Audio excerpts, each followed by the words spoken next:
Shalom, pemirsa yang kami kasihi dimanapun berada.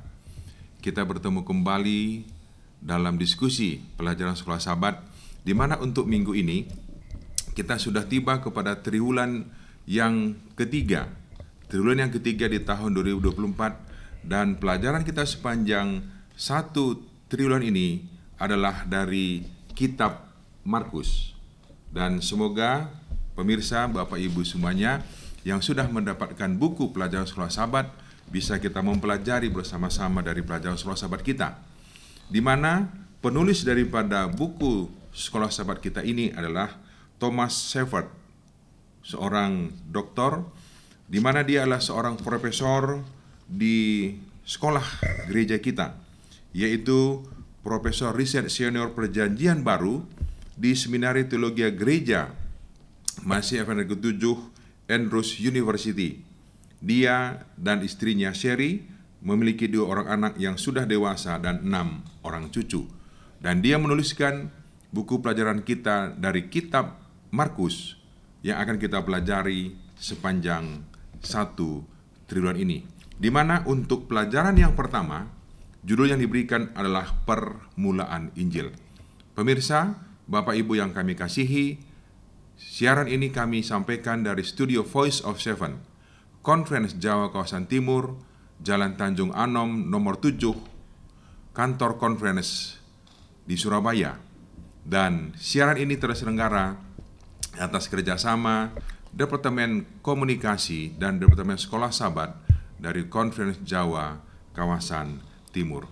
Pemirsa yang kami kasihi, untuk pelajaran pertama dari triwulan ini, kami mengundang 2 hamba Tuhan menjadi narasumber kita. Yang pertama yang di sebelah kanan saya adalah Pendeta Del Sompotan. Shalom Pendeta. Shalom Pak Pendeta.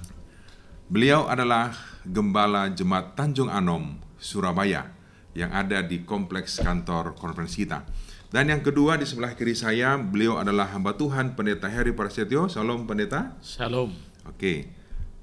Beliau adalah Gembala Jemaat Tidar 1 Surabaya, dan inilah bulan terakhir mengakhiri tugas beliau ini, karena bulan 7 ini beliau sudah pensiun. Kita senang bisa menyelesaikan tugas dengan baik, menjadi contoh teladan bagi kami pendeta yang lebih muda. Pemirsa yang kami kasihi, kita akan belajar bersama-sama untuk pelajaran sekolah Sabat kita yang pertama triwulan ini. Namun kami ingatkan, bila mana pemirsa rindu untuk didoakan atau belajar akan firman Tuhan lebih lanjut lagi, tim kami siap untuk melayani, dan bisa menghubungi nomor WA atau telepon yang ada di layar Bapak Ibu semuanya. Silahkan menghubungi untuk dapat kami melayani kebutuhan-kebutuhan rohani daripada pemirsa Bapak Ibu semuanya. Yang kami kasihi pemirsa semuanya, kita akan memulai diskusi kita, dan kita akan awali dengan doa buka dipimpin oleh Pendeta Del. Silakan Pendeta. Mari kita berdoa. Bapa di surga, kami akan belajar pelajaran sekolah Sabat, pelajaran yang pertama. Dalam triwulan yang baru ini, Tuhan menolong kami agar apa yang kami pelajari boleh menjadi berkat untuk kehidupan kami.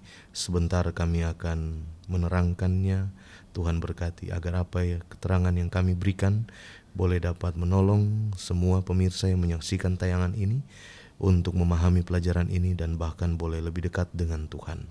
Terima kasih Tuhan, di dalam nama Yesus kami berdoa. Amin. Pemirsa, yang menjadi judul pelajaran kita untuk pelajaran pertama triwulan ketiga tahun 2024 ini adalah Permulaan Injil. Dan sebagai ayat inti pelajaran sekolah Sabat kita terdapat dalam Markus 1 ayat 14 sampai 15. Markus 1 ayat 14 sampai 15, firman Tuhan katakan, sesudah Yohanes ditangkap, datanglah Yesus ke Galilea memberitakan Injil Allah.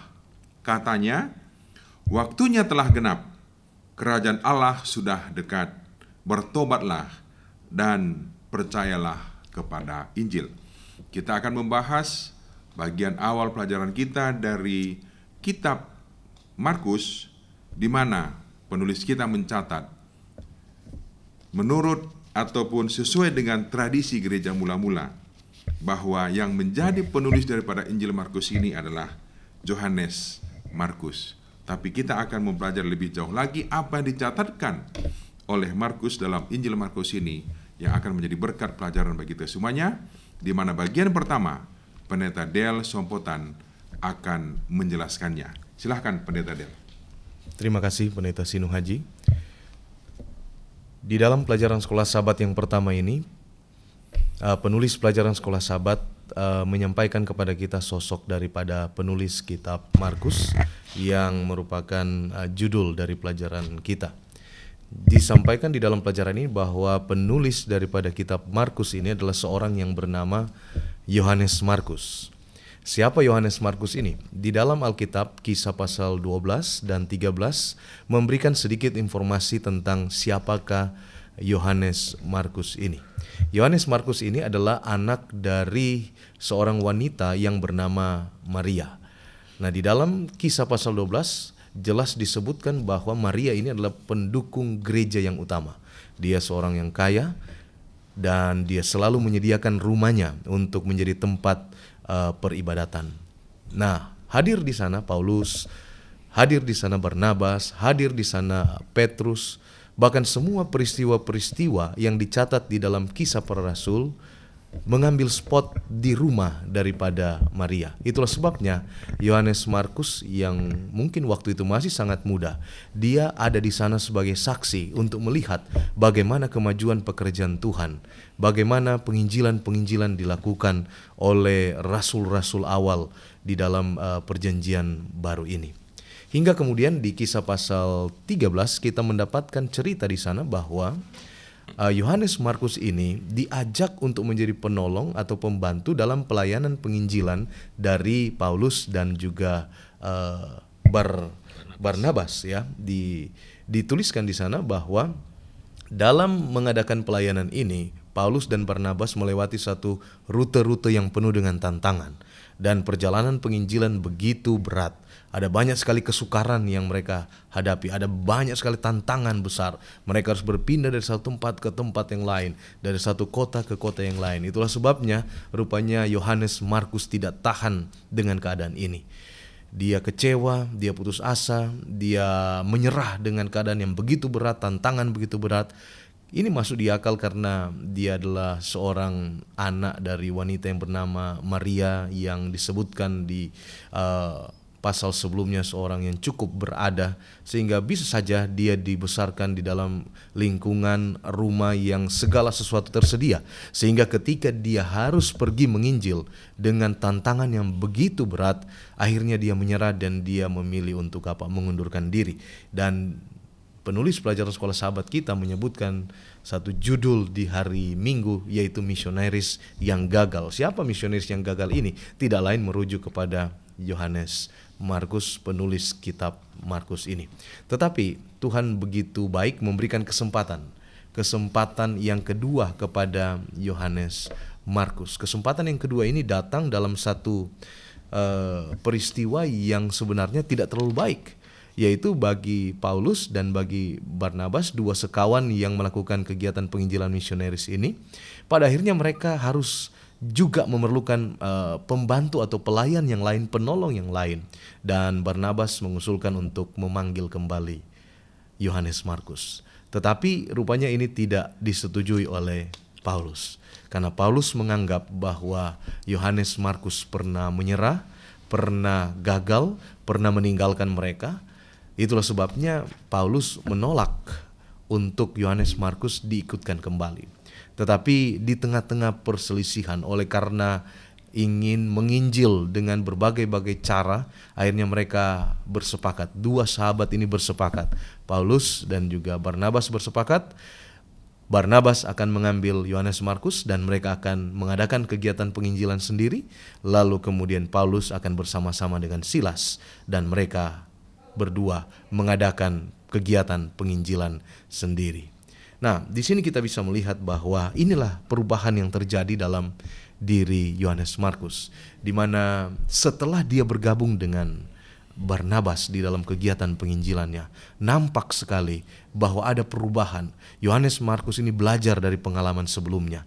Hal itu ditandai dengan Paulus yang kemudian mengapresiasi. Kemudian di dalam diri Yohanes Markus ada perubahan. Yohanes Markus kemudian bisa bergabung kembali dengan Paulus dalam kegiatan penginjilan, bahkan sampai Petrus pun dibantu oleh Yohanes Markus di dalam kegiatan penginjilan mereka. Jadi bagian yang pertama dari pelajaran ini pada hari Senin dan Selasa memberikan informasi kepada kita siapa sosok daripada Yohanes Markus. Yang kedua, masuk di dalam inti dari tulisan Yohanes Markus, yaitu di dalam Markus 1 ayat 1 sampai 8, di mana di dalam Markus 1 ayat 1 sampai 8 ini memberikan kepada kita 3 tokoh. Diperkenalkan kepada kita ada 3 tokoh utama yang dibicarakan di dalam 8 ayat ini. Yang pertama adalah Yesus Kristus, yang kedua adalah Allah Bapa. Markus 1 ayat 1 itu tentang Yesus Kristus, Markus 1 ayat 2 tentang Allah Bapa, dan kemudian yang terakhir Yohanes Pembaptis. Inilah sang utusan yang menjadi subjek utama daripada bagian ini. Nah, pelajaran-pelajaran ini kemudian akan dilanjutkan dengan hubungan antara Markus 1 ayat 1 sampai 8 ini, di mana Markus ketika menulis, rupanya dia merujuk kepada tulisan-tulisan yang ada di Perjanjian Lama.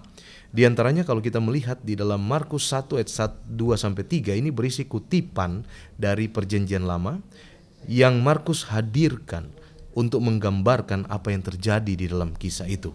Mari kita lihat satu persatu.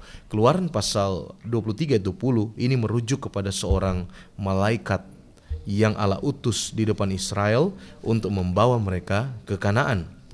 Kemudian Yesaya 40 ayat 3 berbicara tentang Allah yang menampakkan diri di padang belantara dengan satu jalan raya yang dipersiapkan di hadapannya.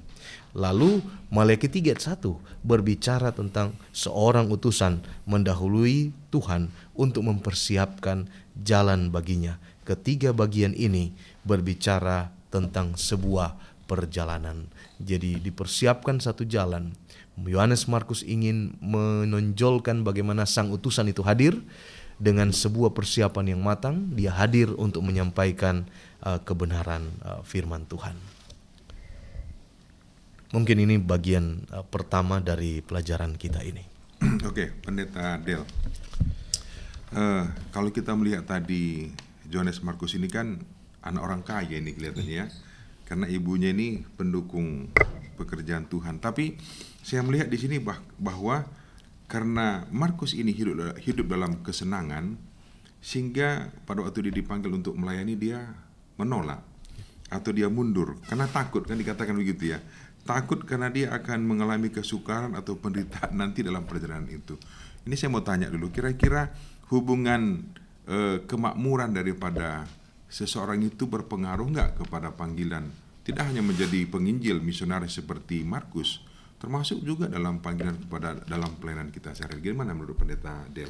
Ya, terima kasih Pendeta Sinu Haji. Jadi seringkali latar belakang seseorang ini sangat berpengaruh terhadap kehidupannya selanjutnya atau pekerjaan apa yang dia lakukan ya.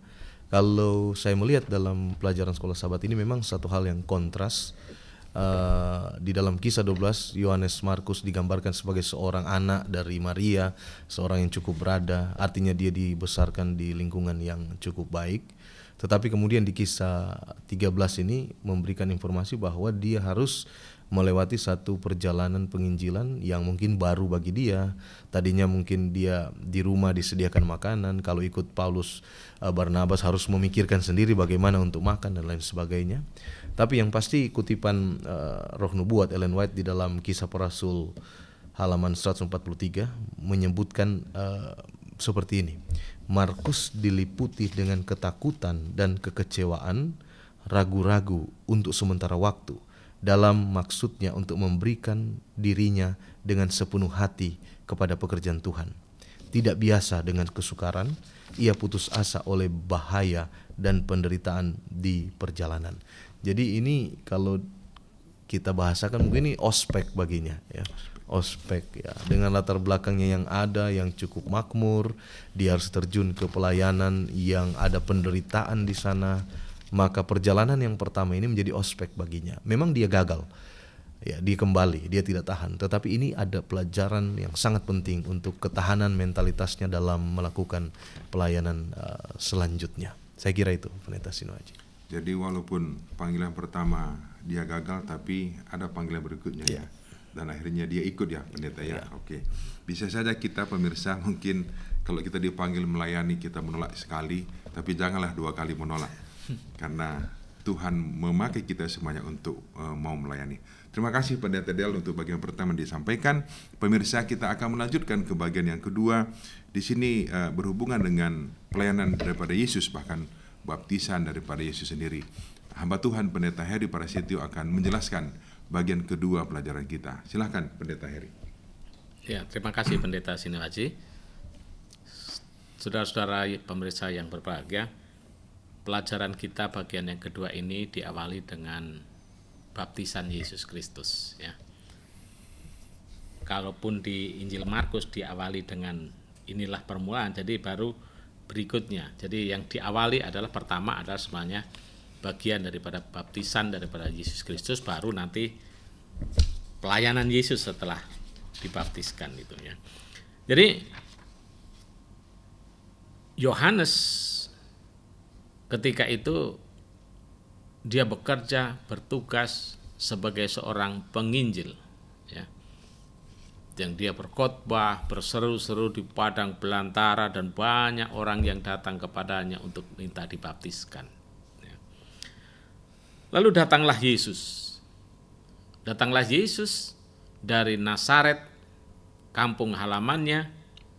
Lalu dia sampai di tempat di mana Yohanes Pembaptis ini bekerja atau sedang melayani banyak orang dengan baptisan. Dan Yesus meminta untuk dibaptiskan di sana. Ya. Pada waktu itu datanglah Yesus dari Nazaret di tanah Galilea, dan ia dibaptiskan oleh Yohanes Pembaptis. Ya. Nah, nggak tahu kenapa kok pas pelajaran kita ini juga Yohanes Markus dan juga Yohanes Pembaptis ini sama-sama Yohanesnya ya. Dan Yohanes Pembaptis sendirilah yang segera setelah Yesus meminta untuk dibaptiskan, maka Yohanes pun membaptiskan Yesus di Sungai Yordan. Ya. Peristiwa ini memberikan gambaran atau menunjukkan kepada kita bahwa apa yang dilakukan oleh Yesus atau baptisan yang dibuat oleh Yesus ini adalah sesuatu yang penting di dalam mengawali penginjilannya atau pelayanannya di muka bumi ini sebagai manusia. Dan kita ketahui bahwa di dalam bagian ayat ini juga, di ayat 11 Injil dari Yohanes pasal 1 ini disebutkan di sana apa? Lalu terdengarlah suara dari surga. Engkaulah anakku. Saya ulangi, engkaulah anakku yang terkasih, kepadamulah aku berkenan. Kebetulan saya menggunakan terjemahan 2 daripada Alkitab. Jadi katakan di sana, engkaulah anakku yang terkasih, kepadamulah aku berkenan. Jadi ada satu penegasan yang dibuat oleh surga tentang Yesus ini ketika dia dibaptiskan ya.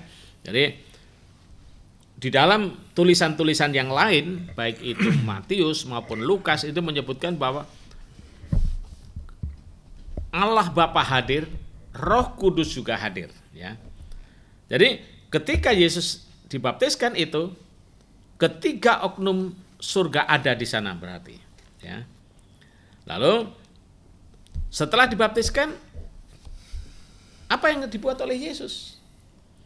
Di ayat-ayat berikutnya dikatakan bahwa Roh Kudus membawa Yesus ke padang gurun. Di ayat kita disebut, kalau di dalam terjemahan 2 disebutkan, segera sesudah itu Roh mendesak dia ke padang gurun. Di terjemahan lain disebutkan Roh itu memimpin Yesus.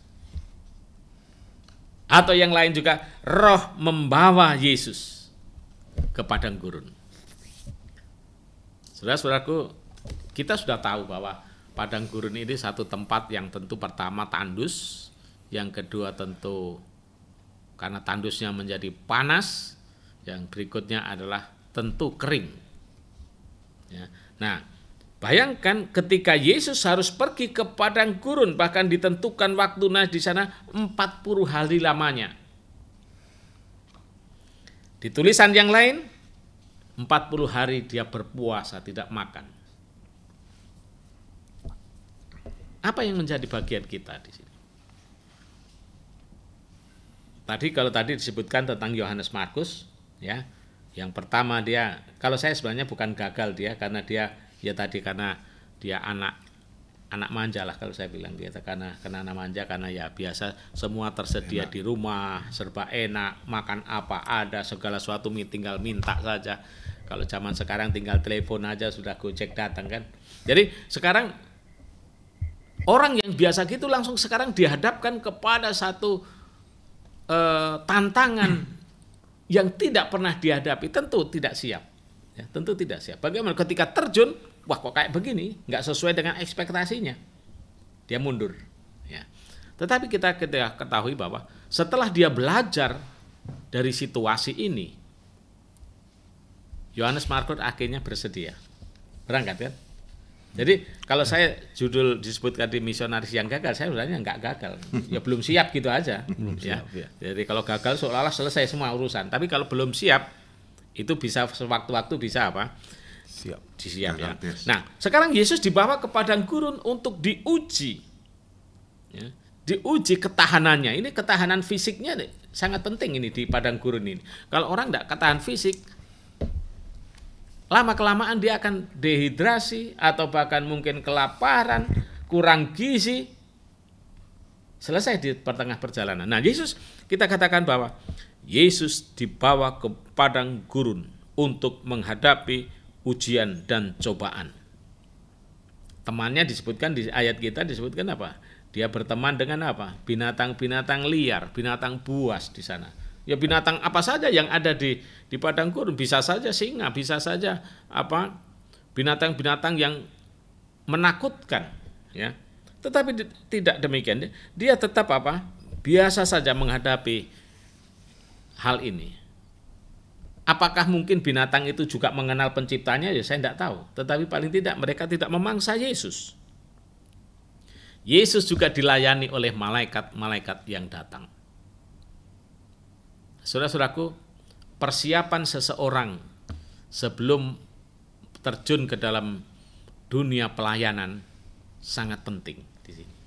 Ya, mempersiapkan diri, kontemplasi diri. Bagaimana, apa yang harus dibuat, rencana-rencana apa yang akan dikerjakan, semua dipikirkan di sana, direnungkan. Jadi tidak serta-merta ketika dipanggil langsung berangkat, tidak. Kalau Yohanes Markus tadi mungkin ketika pertama dipanggil langsung berangkat saja, dia tidak berpikir ke depan apa yang akan terjadi, apa yang akan dihadapi, dia tidak pernah berpikir ke sana. Tapi begitu kenyataannya demikian, dia mundur. Ya. Nah, Yesus tidak, 40 hari dipersiapkan, ya, untuk supaya Yesus siap untuk menjalankan tugasnya itu. Ya. Jadi pertama dibaptis, kemudian diuji, atau ini mungkin kalau bahasa sekarang ini dengan apa? Ujian apa namanya? Untuk menghadapi kalau seseorang mau dipanggil satu kerja, ya, dia harus ada ujian-ujian. Apa saja, ujian apa saja lah yang dihadapkan kepada kita. Jadi ini yang membuat seseorang menjadi siap ketika akan berhadapan dengan apa? Pelayanan, berhadapan dengan, ya katakan tadi, tantangan-tantangan yang akan terjadi di muka bumi ini. Dan kita lihat di sana, yang mencobai Yesus itu bukan sembarangan, tapi siapa? Setan, ya, iblis, ya, yang berhadapan dengan di sana. Jadi saudara-saudaraku, sangat luar biasa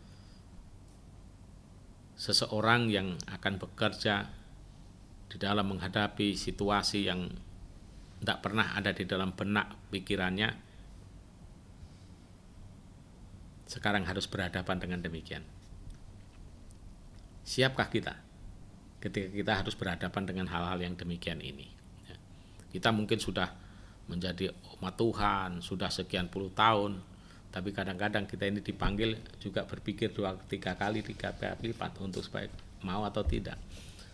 Tetapi setidaknya bahwa kita semua dipanggil oleh Tuhan ya, untuk melayani, untuk menjadikan murid orang lain, ya, orang lain supaya menjadi muridnya, membawa orang lain. Ini perlu kesiapan. Jadi bukan hanya kesiapan dari segi otak atau pikiran ataupun maksudnya kepintaran, kemampuan, tetapi juga mental, ya, sangat penting. Jadi kalau kita siap mental, maka semuanya akan mengikuti. Ya. Itu yang bagian pertama yang saya bisa sampaikan. Kemudian yang kedua adalah masuk kepada pasal 1 mulai ayat 1 di sana. Inilah permulaan Injil itu. Apa permulaan Injil itu? Yang diperkenalkan oleh Yesus di sini adalah, sebutkan di sana, waktunya sudah dekat. Waktunya sudah dekat. Apa waktu apa di sini? Tentu waktu di sini adalah waktu sehubungan dengan pelayanan Yesus yang dicatat di dalam Daniel pasal 9 ayat 24 sampai 27 itu tentang nubuatan 70 minggu, ya. Dan dari nubuatan ini kita dapat temukan penggenapan daripada nubuatan ini. Kita ingat bahwa nubuatan 70 minggu itu diawali dengan dikeluarkannya dekret Raja Artasasta, ya. Dekret untuk supaya bangsa Israel itu pulang ke kampungnya dan membangun negeri itu, ya. Nah, apa yang terjadi di dalam peristiwa ini? Kalau 457 langsung jatuh kepada 70 minggu, kita ingat bahwa 1 hari adalah 1 tahun, 70 minggu itu berarti 490 tahun, ya, 490 tahun. Dari tahun 457 sebelum Masehi, maka akan tiba di tahun 27 Masehi. Ya. Tahun 27 Masehi itulah awal atau permulaan pelayanan Yesus di muka bumi ini, yaitu dengan dibaptiskannya, diurapinya Yesus Kristus dalam pelayanan di muka bumi ini. Ini, ya. Itu 69, ya, karena 70 berarti ada 1 minggu lagi, kurang lebih 7 tahun berarti ada waktu mengakhiri nubuatan 70 pekan atau 70 minggu itu sendiri. Kalau 69 jatuhnya tahun 27, maka ditambah lagi 7 tahun lagi atau 1 minggu dalam nubuatan ini berarti tiba kepada tahun 34 Masehi. Nah, di pertengahan 7 minggu itu, 1 minggu itu adalah 31. Tahun 31, berarti antara 27 sampai 34 itu tahun 31. Di sanalah Yesus disalibkan, ya, dikurbankan. Lalu diakhiri tahun 34 dengan ditangkapnya Stefanus. Ya, Stefanus kemudian dia hukum, dirajam dengan batu sampai mati. Ini juga mengakhiri semua apa yang disebut dengan akhir daripada bangsa Israel atau bangsa Yahudi sebagai umat Tuhan secara pilihan seperti yang disebutkan sebelumnya. Disinilah membuka tabir baru, pintu pertobatan bagi semua orang yang ada di muka bumi ini untuk dia boleh bertobat. Jadi, saudara-saudaraku yang dikasihi Tuhan, gambaran disinilah memberikan satu petunjuk kepada kita bahwa apa yang disampaikan oleh Yesus, apa yang dibuat oleh Yesus di dalam hal ini sebagai penginjilannya atau pelayanannya di muka bumi ini membuka pintu bagi semua orang di luar bangsa Yahudi untuk menerima Injil kekal itu. Kan dikatakan bahwa waktunya sudah dekat, kerajaan apa? Kerajaan Allah sudah semakin dekat, waktunya dan kemudian bertobat dan percaya kepada Injil. Ya, pada Injil itu apa? Ya kepada firman Tuhan. Ya, kepada firman Tuhan. Inilah yang memberikan gambaran kepada kita bagaimana kita harus apa? Bekerja, berbuat. Ya. Ingat, waktu penggenapan nubuatan itu, atau waktu nubuatan itu, kalau di dalam buku Wahyu pasal 14 disebut waktunya penghakiman. Dimulainya penghakimannya, ya. Dan kerajaan sudah dekat, yaitu tentang perjanjian atau Injil kekal itu diberitakan ke seluruh dunia. Dan bertobat tentu. Di dalam Wahyu pasal 14 apa? Sembahlah Allah dan muliakanlah Dia. Inilah satu kerangkaian yang sangat penting yang boleh kita ketahui dalam bagian penginjilan Yesus Kristus dan juga pekabaran ketiga malaikat ya yang dinyatakan di dalam buku kitab Wahyu itu, bahwa Injil sudah dimulai oleh Yesus Kristus, diawali oleh Yesus, pelayanan Yesus di muka bumi ini, lalu kepada murid-muridnya tentu sampai sekarang ini kepada kita semua, bahwa tugas pelayanan penyebar luasan atau memberitakan Injil keselamatan ke seluruh dunia ini juga menjadi bagian kita. Bukan orang terbatas, tetapi semua orang, mereka yang mengaku diri sebagai anak-anak Tuhan. Itu Pak Victor yang boleh kita sampaikan. Terima kasih Pendeta Heri. Tadi kita ada melihat satu pelajaran, itu Yesus dibaptis ya. Ya. Kita tahu bahwa Yesus sebenarnya tidak berdosa, tapi dia dibaptis juga. Mungkin Pak Heri bisa lebih jelaskan lagi bagaimana pentingnya baptisan itu bagi kita. Ya. Sekarang ini Pendeta. Baik, terima kasih. Memang Yesus tidak berdosa. Baptisan untuk apa Yesus? Nah, kita apa dia dibaptiskan kan gitu. Karena kan yang kita tahu bahwa baptisan itu adalah sebagai tanda pertobatan. Nah, dari situ. Jadi di sini gambarannya adalah bahwa Yesus dibaptiskan adalah untuk memberi contoh kepada banyak orang, ya, memberi contoh banyak orang bahwa setiap orang yang mau menerima Injil harus dibaptiskan. Oleh sebab itu di dalam Matius pasal 28 itu kan gitu. Baptislah mereka dalam nama Bapa, Anak dan Roh Kudus. Ya, jadi baptisan adalah merupakan sesuatu penting. Tapi yang jelas yang Yesus lakukan adalah untuk memberi contoh begini. Ya. Sebagaimana Yohanes Pembaptis juga kan, dia ketika melihat Yesus datang ke tempatnya, dia katakan, lihatlah anak domba Allah yang menghapus seluruh dosa dunia. Kan gitu. Jadi memberikan itu. Lalu Yesus minta dibaptiskan. Yohanes pun tadinya tidak mau loh. Bukan aku yang baptis, harusnya apa? Aku yang harus dibaptiskan, kan di situ. Lalu apa yang kata Yesus? Ini menggenapi, memberikan contoh kepada banyak orang, kan di situ. Jadi ini sangat penting bagi kita untuk. Kenapa kok demikian juga? Kalau bagi kita kok harus dibaptis, ya karena kita masih ada waktu. Kecuali kalau sudah mau mati kita mungkin tidak perlu baptisan, ya. Tetapi ketika masih ada waktu, di sana waktunya kita baptiskan. Jadi itu sangat penting Pendeta ya. Jadi jangan sampai bagi kita yang belum dibaptiskan pemirsa, kita belajar firman Tuhan lebih banyak lagi supaya kita bisa mencontoh Yesus. Karena Yesus sendiri dibaptiskan. Apalagi kita yang berdosa ini. Mungkin terakhir dari Pendeta Del atau Pendeta Heri, karena kalau kita melihat kitab Markus ini kan mencatat tentang pelayanan dan kehidupan daripada Yesus ya. Yesus sebagai guru, sebagai penyembah, sebagai penyembuh, sebagai pengkhotbah, dan banyak lagi.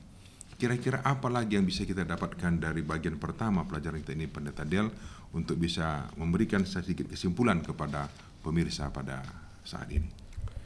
Baik, terima kasih. Bagian yang kita belajar di pelajaran pertama ini, yang menurut saya paling penting untuk menjadi landasan bagi kita semua dalam belajar pelajaran sekolah Sabat sepanjang triwulan ini adalah latar belakang daripada penulis ini, yaitu Yohanes Markus. Dengan kita mengenal latar belakangnya, bagaimana perjuangannya dalam penginjilan, ada kegagalan tapi ada kesempatan kedua, Ini dapat memotivasi kita untuk kita boleh lebih baik lagi dalam kehidupan kerohanian kita. Jangan mudah putus asa menyerah dengan situasi dan keadaan, tetapi boleh kita menggunakan setiap kesempatan untuk kita boleh lebih terlibat aktif di dalam pelayanan kita. Saya kira itu, Pendeta. Oke, terima kasih Pendeta Del. Pendeta Heri, masih ada tambahan sebelum kita tutup? Ya, ada satu hal yang mungkin bisa ditambahkan di sana yang bagi saya luar biasanya Markus ini. Kenapa? Dia tidak pernah bersama-sama dengan Yesus. Ya, dia bukan murid Yesus. Secara langsung ya? Ya, secara langsung dia bisa melihat pada waktu itu bagaimana sepak terjang Yesus. Dia tidak tahu. Tetapi yang luar biasanya dia menuliskan Injilnya ini sangat-sangat apa? Luar biasa loh. Ya. Yang tidak, kalau Matius dia melihat, Yohanes melihat, tetapi Markus dan Lukas itu tidak pernah melihat pelayanan Yesus, tetapi mereka sungguh luar biasa. Ya. Jadi kalau dikatakan, kalau saya adalah hal ini adalah untuk memberitakan Yesus, kita tidak perlu kita melihat Yesus, bertemu dengan Yesus, tetapi ketika kita mendengar tentang Yesus, siapa Yesus, disitulah tugas kita memberitakan. Jadi tidak harus saya bertemu Yesus di satu tempat, enggak penting itu. Orang tidak ada yang tahu. Tetapi ketika kita mendengar dari pekabaran ini, baik itu dari penulis-penulis Injil yang lain, paling tidak kita diberikan pengertian. Siapa Yesus itu? Markus katakan apa? Yesus adalah seorang apa? Di ayat pertama dia adalah anak Allah. Ya, dia sudah mengakui dia di sana. Yang berikutnya adalah tentunya sebagai umat-umat Tuhan yang hidup di akhir zaman ini adalah tugas masih terbentang luas di hadapan kita. Anggap aja Yesus masih 1000 tahun lagi datang. Tetapi menjadi tugas kita untuk menyampaikan berita keselamatan kepada banyak orang. Kabar baik ya. Ya, kabar baik ini. Untuk supaya mereka apa? Mendengar. Kalau Injil Kerajaan Allah itu sudah diberitakan ke seluruh dunia sampai ujung-ujung bumi, barulah tiba kesudahannya. Di situ. Kan Yesus katakan di dalam Matius pasal 24 itu, setelah Injil keselamatan disebarluaskan, baru tiba masa yang apa? Yang penting, yaitu tiba kesudahannya. Jadi saudara-saudaraku, seruan penyampaian pekabaran yang sangat penting ini memberikan satu gambaran. Satu, kita harus belajar, banyak belajar kepada seorang yang bernama Yohanes Markus. Yang kedua, mempelajari Alkitab yang kita terima setiap waktu. Kalau di pelajaran Sahabat yang lu disebutkan, tidak ada seorang pun yang kuat tanpa dia harus membaca Alkitab. Ya. Jadi Alkitab itu merupakan satu tuntunan yang kita harus baca, bukan hanya sekedar dibaca, tetapi juga dipelajari dengan sungguh-sungguh. Itu Pendeta. Oke, terima kasih Pendeta Del, terima kasih, dan Pendeta Heri, terima kasih. Pemirsa yang kami kasihi, kalau kita tadi menyimak pelajaran kita bahwa Markus menyatakan bahwa Yesus itu adalah Injil, dan Injil itulah Yesus itu sendiri. Dan kalau kita kembali ke ayat inti tadi, waktunya telah genap, kerajaan Allah sudah dekat, bertobatlah dan percayalah kepada Injil. Kita rindu bertemu dengan Yesus, bertobatlah, percayalah kepada Yesus, dan terimalah ajarannya, dan kita setia sampai akhir kehidupan kita. Terima kasih pemirsa yang sudah menyaksikan diskusi kita pada saat ini. Kiranya dapat menjadi berkat bagi kita semuanya, dan kiranya Roh Kudus Tuhan bekerja dalam hati kita semuanya untuk menanamkan setiap firman yang sudah kita pelajari. Kita akan bertemu minggu yang akan datang dalam pelajaran berikutnya, dan kita akan tutup diskusi kita pada saat ini. Pendeta Heri Prasetyo akan berdoa. Kita berdoa. Terima kasih Bapa untuk pekabaran yang baru saja kami pelajari. Pekabaran yang disampaikan melalui Yohanes Markus.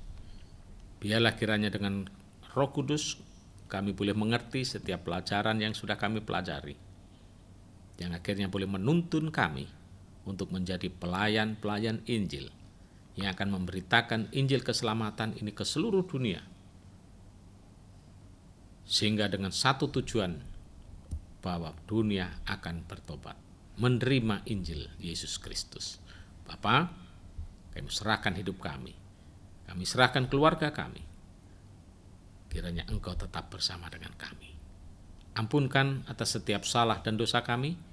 Dalam nama Tuhan Yesus Kristus kami berdoa serta mengucap syukur terima kasih. Amin. Amin. Terima kasih pemirsa. Tuhan memberkati kita semuanya. Sampai bertemu lagi.